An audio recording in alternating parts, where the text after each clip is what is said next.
Hey, so a couple quick tips on using a box blade, because if you don't know how to use a box blade, it could be rather frustrating when you're trying to smooth something out if you're unfamiliar with how they work.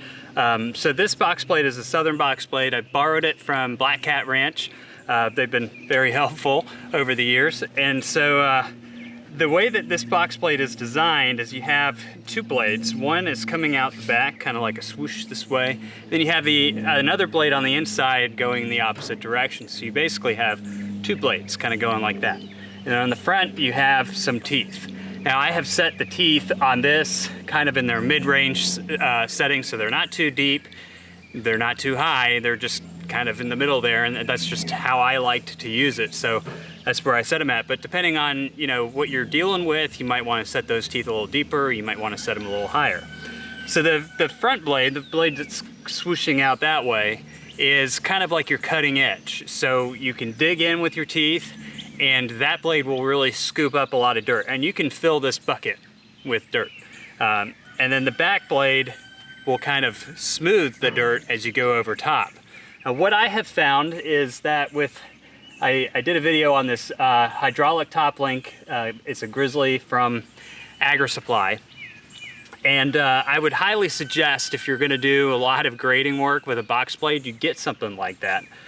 Because what's gonna happen is you're gonna have to make some adjustments depending on what you wanna do with the box blade. And if you could do it on the go, just from moving a hydraulic lever underneath your seat, it makes it so much easier.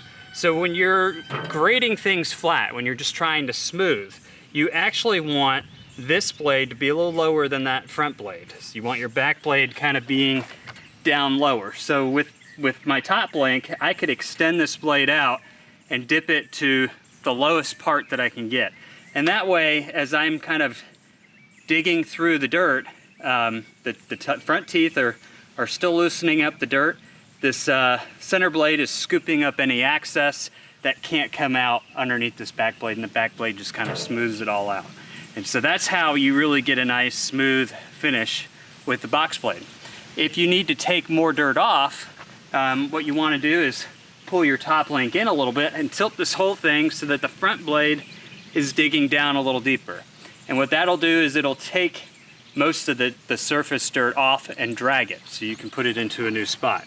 So that's pretty much the basics of using this thing. And again, I would definitely suggest, if you're doing a lot of work, to get one of these hydraulic top links, because it makes your life so much easier than sitting there trying to adjust something by hand by turning it every time you wanted to adjust the angle of your box blade. Now I'm actually going to try a new project here. We've got everything leveled out pretty much where I want it for now. I'd be happy with it the way it is for our yard. And so I'm not too concerned about continuing to move dirt around at this point in time. I've smoothed most of our little divots in our yard out to just kind of a rolling hill situation here.